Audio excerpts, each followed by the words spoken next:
Bonjour à toutes et tous, bonjour et bienvenue pour cette conférence du comité du Détroit. Je m'appelle Anne-Charlotte Duvivier et je vais être avec vous toute cette journée pour animer cet échange, cette conférence. Une journée d'échange pour confronter les pratiques et les enjeux d'aménagement à l'échelle transfrontalière.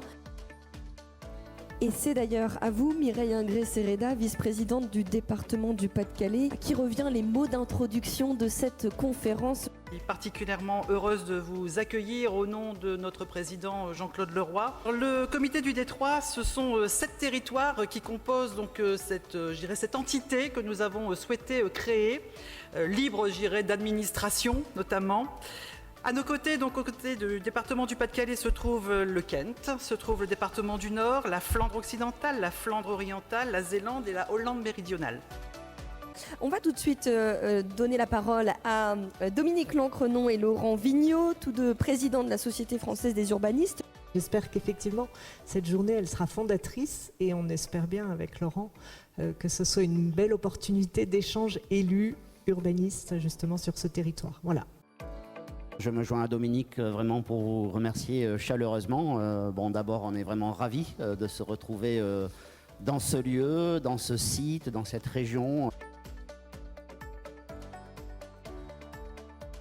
Le premier point vraiment qui caractérise en fait ce détroit, c'est cet archipel de petites villes très imbriquées en termes de gouvernance, en termes de patrimoine, en termes de culture, en termes de population, et qui prédispose le territoire à être sûrement un véritable démonstrateur des formes de densité urbaine les plus, je dirais, performantes que l'on peut imaginer aujourd'hui. Dans le Détroit, nous avons énormément de petites et moyennes villes. Tous les 10 km, tous les 15 km, il y a une petite ville de 10 000, 15 000, 20 000, 200 000 habitants. Et ça, c'est tout à fait exceptionnel. Je vous propose d'entendre Monsieur Charles Lambert, administrateur de la Société française des urbanistes, délégué ISOCARP auprès des Nations Unies entre 1993 et 2018. Ce comité du Détroit va vous permettre de définir ce que vous êtes en commun, de concerter les actions engagées, de fixer des échéances visibles à vos actions et à en surveiller les effets, mais surtout va être une occasion, et vous venez de l'avoir avec le Royaume-Uni, d'apprendre les uns des autres. Je vous propose d'entendre Vincent Gottstadt, président d'honneur du Conseil européen des urbanistes. Il va nous présenter ce manifeste Renaissance de l'Europe. So the European Council of Spatial Planners produced a declaration called the Restart Europe.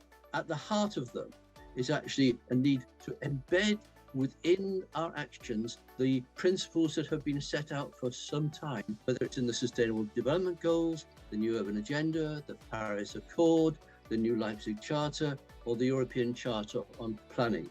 The principles we know about, we now need to translate that into action.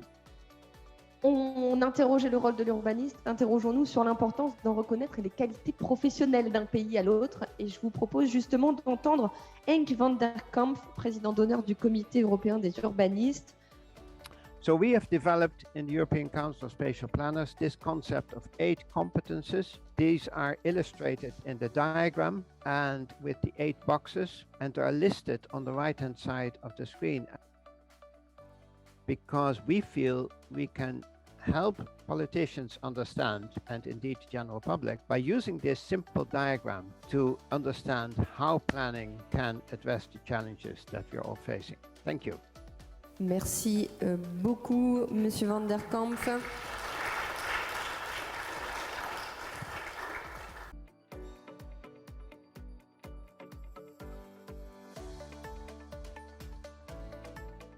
Sur l'enjeu de la planification en mer, c'est que sur un secteur comme celui-là, mais c'est vrai ailleurs, on est sur une zone où se rencontrent les frontières et où vont se confronter les approches économiques qui peuvent être différentes, les approches sociétales, les approches culturelles.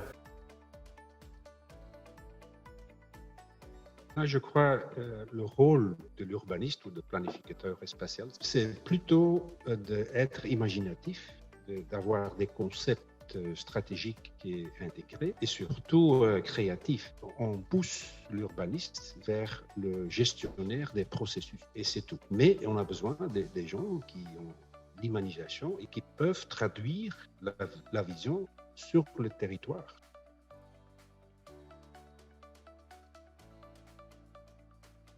Omdat we niet zo gewend zijn om op deze manier samen te werken, hebben we eerst onze omgeving gevraagd van hoe willen jullie met ons samenwerken. Daarbij hebben we ons heel erg gericht op onze stakeholders en nog niet de burgers van Zeeland. Die zijn in een later stadium betrokken. En wat we dus gedaan hebben, is vooral gevraagd aan onze stakeholders van hoe kunnen we samenwerken, hoe wilt u meewerken en welke inhoudelijke onderwerpen zijn daarvoor en kunnen we samen optrekken.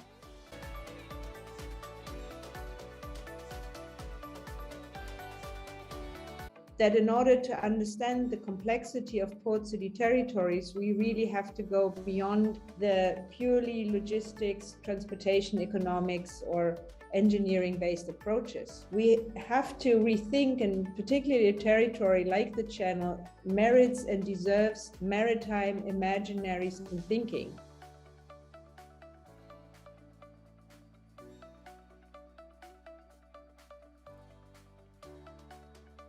De theorie van physical internet past dit toe op goederentransport.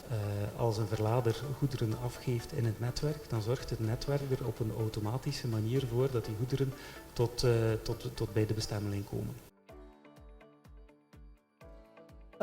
Okay, so some of the challenges that Dover faces. The truck movement through Dover are 10,000 lorry movements a day, and that's going out of the country. And at peak season, there can be an additional something between 5,000 and 7,000 residential cars with families or individuals just crossing the channel. So you can imagine that with that sheer volume, the slightest delay is going to cause problems. Tout d'abord, un grand merci pour notamment la richesse et la qualité des échanges aujourd'hui. C'était vraiment très très plaisant cette conférence. Et puis merci aussi pour la franchise.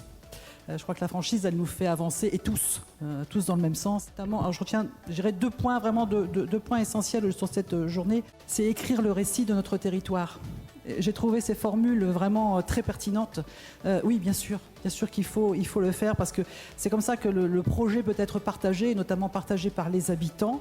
On l'a vu, on l'a redit, il y a effectivement cette démocratie inclusive qu'il nous faut à tout prix cultiver. Et c'est le meilleur moyen, effectivement, c'est cette écriture qui soit lisible et partagée, et c'est évident. Et puis également le travail coopératif et collaboratif qui est nécessaire pour prendre notamment en compte les enjeux, alors que ce soit des enjeux, on l'a vu, climatiques notamment, d'équilibre urbain et rural. Merci à toutes et à tous les intervenants, merci de votre attention, de votre participation. Je vous souhaite une bonne fin de journée et un bon retour pour ceux qui viennent d'un peu plus loin.